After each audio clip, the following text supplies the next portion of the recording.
নমস্কার, অল্প স্বল্প গল্প নিয়ে আরও একবার হাজির হয়ে গেছি আমি সৌমাশ্রী। জানো তো গতকাল আমি যাচ্ছিলাম ব্যাংকে।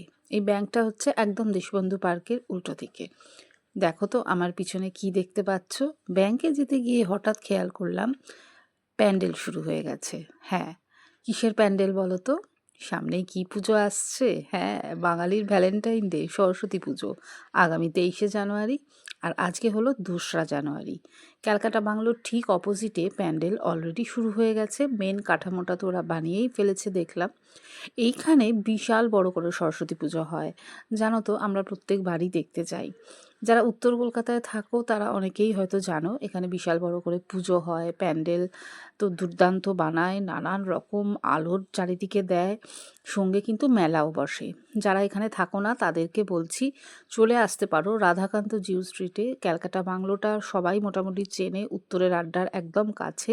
সবাই এখানে ছবি টবি তুলতে আসে। তো তার সামনেই কিন্তু এই প্যান্ডেলটা তৈরি হচ্ছে।